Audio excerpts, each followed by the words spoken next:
அடுத்து இப்போ இந்த ரமலானுடைய கடைசியில் நம்ம நெருங்கிட்டு இருக்கிறோம். ஏறக்குறைய 20 நோன்புகள் முடிஞ்சு அடுத்த கடைசி 10 நோக்கி போயிட்டுருக்குறோம்.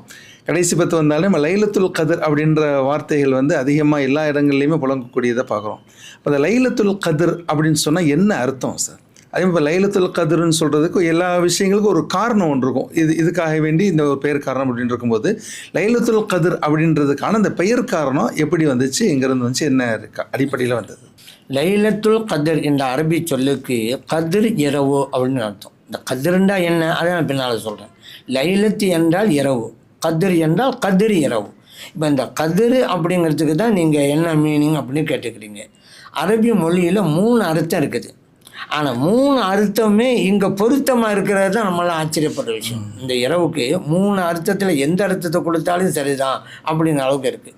முதலாவதாக கதிரி அப்படிங்கிறதுக்கு நிர்ணயம் அப்படின்னு அர்த்தம். கல்லா கதிர் அந்த அது அல்லாஹ் குர்ஆனில் சொல்லும் பொழுது இன்னா அன்ஸல்நாஹு ஃபீ லைலத்தின் முபாரகத்தின், இந்த குர்ஆனை நம்ம பரக்கத்து பொருந்திய அருள்வளம் மிக்க இரவிலே நாம் இறக்கி வைத்தோம் அப்படி சொல்லிட்டு அதுக்கு பிறகு அல்லாஹ் சொல்கிறான் ஃபீஹா யுஃபரகு குல்லு அம்ரின் ஹக்கீம், இந்த இரவிலே தான் எல்லா காரியங்களும் நிர்ணயம் செய்யப்படுகின்றன அப்படின்னு அல்லாஹ் சொல்லிட்டான்.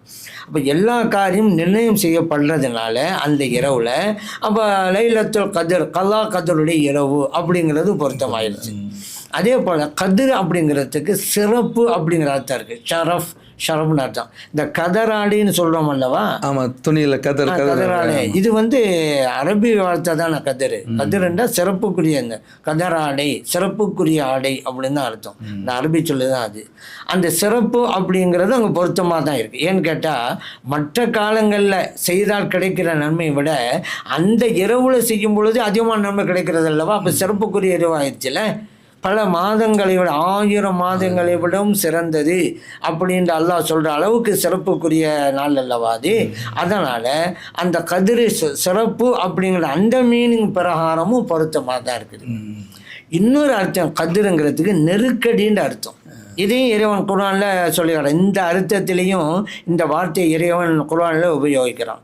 அம்மா இதா மபுத்தலாஹு ஃபகதர அலைஹி ரிஸ்கஹு, ஒரு ஆளை இறைவன் சோதிக்க விரும்பி அவருடைய ரிஸ்கை இறைவன் நெருக்கடிக்குள்ளாக்கி விட்டால் அப்படின்னு சொல்லலாம். கதரன்னு வருது நெருக்கடி அப்படிங்கிற அர்த்தமும் இருக்குது.